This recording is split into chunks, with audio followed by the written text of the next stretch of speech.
ngicela ukugibela le Grootman staff ngizoliyehla nje sipharapara mahlehla. Le Grootman leli I think licala ukuduma just after i-COVID when he was posting a lot of videos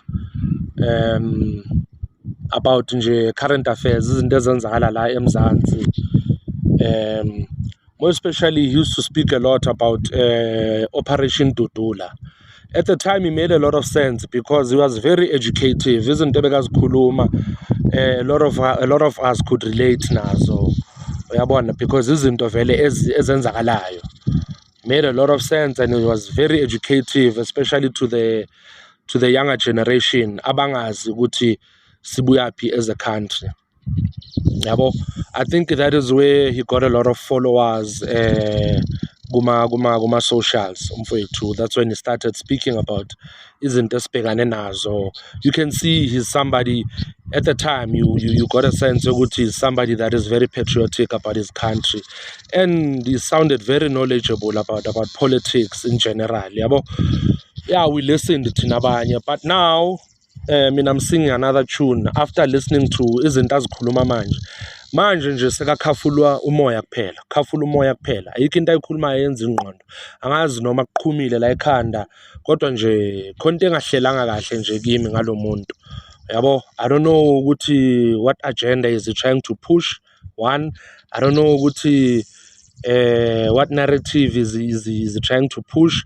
Ngizama uku understand, I'm not sure, but maybe someday we will know. But it's not my task to find out what this guy is about, but it's just to put it out there. Firstly, number one, he's always saying nonsense or bashing abosisi bethu. Thina sabantu abamnyama mfethu. Abantu abamnyama thina abosisi bethu sohlala sibabeke phambili. As a black guy, myself, I'm a black guy, and I'm not afraid to say it. You can see by the color of my skin, and my melanin is very strong.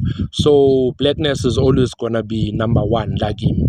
Firstly, siyilungise nje leyo. So umfazi womuntu omnyama ngiyohlezi ngimbeka as number one in the hierarchy ya yonke into, ngizobeka yena number one because I believe ukuthi mina ngiphuma esibelethweni somfazi omnyama, and ayikho into ezokushintsha lokho, ngizohlezi ngilento engiyiyo.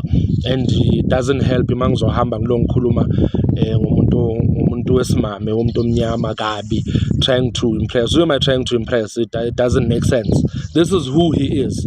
This guy, Ike Khumalo, is bashing abafazi bethu, is bashing abomama bethu, abosisi bethu.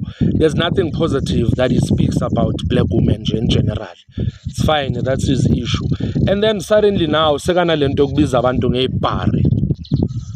Angazi ke ukuthi ubani yena omnike leyo title ukuthi uclever yena, ukuthi akwazi ukubona ibhari zase Limpopo, ukuthi akwazi ukubona ibhari zase KZN, ibhari nje zakwamanye amakasi, as long as it's not Soweto. Mina ngumuntu wase Soweto, ngicela nje ukuthi ngiyilungise ke nje leyo very fast, siyilungise ke leyo. Njengomuntu wase Soweto, angimazi mina uIke, angazi nokuthi ubuya kweliphi ikasi la eSoweto. A lot of people engagile nabo abamazi lo mfethu. Thina the only Khumalo esimrecognizeayo uGrootman uTheophilus 16V Dr. Khumalo. Uyu umuntu esimrecognizeayo othathe ikasi lethu walibeka le phezulu emephini. Lo Khumalo lo asimazi, mhlambe yena no Dr. bayazana ngezaba indlela, mhlambe bukhona ubuhlobo lapho angazi, kodwa thina simazi sazi uDr. Khumalo. Anyway, kunabafethu base KZN thina esikhula nabo abanye ngokwemvelo thina I'm a Zulu guy, and abafethu base KZN, and abafethu akusiyibhari.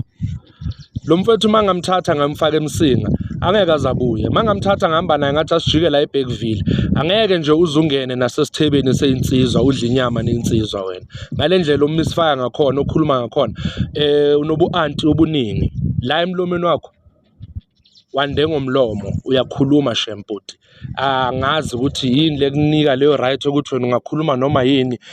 Kuneyiphandi la ekasi mfethu, amakasi abhaya mangabe wena uyibhene plaza khona okuningi ongakwazi, sokuthatha sikufake thina, sokufaka East Rand kuneyiclever lapha, thatha ngikufake wonke lamakasi abokatlongo sambe seboma Thembisa sekayikai, ngikususe lapho ngiye nase 18 ezasevali iclever-ke nalezo akhohlwa nevohutle utsele sivaye sepitori sobona bodayimani aboclever-ke naleziyana ziyalazi ikasi ziyakwazi ukushova isikasi yangithola zazi i-movement yonke nakhona lobo buclever it depends ukuthi wena in what context are you speaking about lelo gama lelo ukuthi ubuclever obunjani lobo ubuclever bu-broad khona ubuclever bokwazi ikasi in general asingalihlanganisini legama nobutsotsi kakhulu sihlanganise nje nokuthi mawuyisiphanda uphandile ngendlela ezi-right waphumelela empilweni and uyalazi lokisho uyabazi abantu and wena ukungazi abantu kwakho ngawo it shows mina ukuthi ngathi awulazi ikasi kakhulu yiko mina I'm questioning a lot about this person yiko ngithi angazi ukuthi what narrative is it trying to push yabo kodwa I disagree with a lot of things that he speaks about. The other day I got very disturbed when I was listening to one of his videos and I actually told myself ukuthi ngeke ngisamamela lo muntu because yonke lento ayikhulumayo nje umsangano bekakhuluma ngeGrootman uSiyabonga Nomvethe legend ke lelo yiyo abantu esiba recognizeayo he was making comparison between uNomvethe no David Beckham.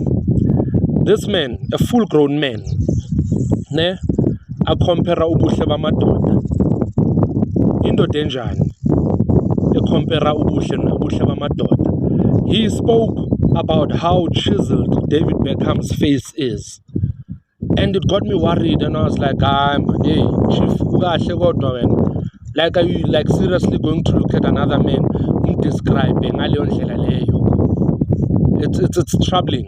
But ke ngiyabona ukuthi unama-followers abaningi khona abantu abamthengela isikelemi angazi ukuthi bamthengela ngasiphi isikelemi but yonke lento ayikhulumayo it's very wrong and mina I will contest and challenge him ukuthi you know what angisabi futhi nokuthi ngimtshele yonke lento yokukhuluma nonsense mfethu we giving you a flowers thina I notice ukuthi umuntu ngathi usharp ugelezile awuthekhule grand yaziphushela empilweni and then you got your rewards from ngenhlakanipho yakho you are an advocate which is good. Yizi izinto kumele ngabe engage intwana ezincane ngazo lezo uzibonisa ukuthi how do you make it kunokuthi ubhesha abo sister bethu ulokubhesha abafethu sinabafethu thina wonke lamakasi wonke mfethu bheka ngapha nisiphakamisela wonke lamakasi mina angisabi futhi angithukanga. Hello Mzansi, welcome to Mgosi Wasemzansi. If today is your first time visiting this channel, please do the right thing and click the subscribe button and also don't forget to smash the like button. So nangu to send a message to Ike Khumalo uyamtshela nje ukuthi asaqala kwenda ama-video akakhuluma ngabo Operation Dudula bekakhuluma ama-video la right and ama-video la right la nesense bantu abaningi bamthanda. That's how he actually gained a following lapha enkundleni yokuxhumana but lately so yabhetha ukhuluma ngebafati disrespecting abantu abamnyama disrespecting bafati labamnyama so uyasho nje ukuthi lento lesikayikhuluma kulamalanga so uyabhetha like uya off ramp serious sinokumbona bo Ike Khumalo khuluma lapha enkundleni yokuxhumana bo TikTok bo YouTube vele bantu yolo sebasho ukuthi uyabhetha because someone even said ukuthi last week bekakhuluma ngaSindy Dlathu kabi. I didn't see that video though so bantu bayasho nje ukuthi lo body lona ingathi so didonsela mandi ngemsele. Do you know Ike and what you take wena naloku khulunywa ngilo body? Do comment your thoughts down on the comment section. Don't forget to hit the notification bell. I'll see you on the next one. I'm signing out. Goodbye.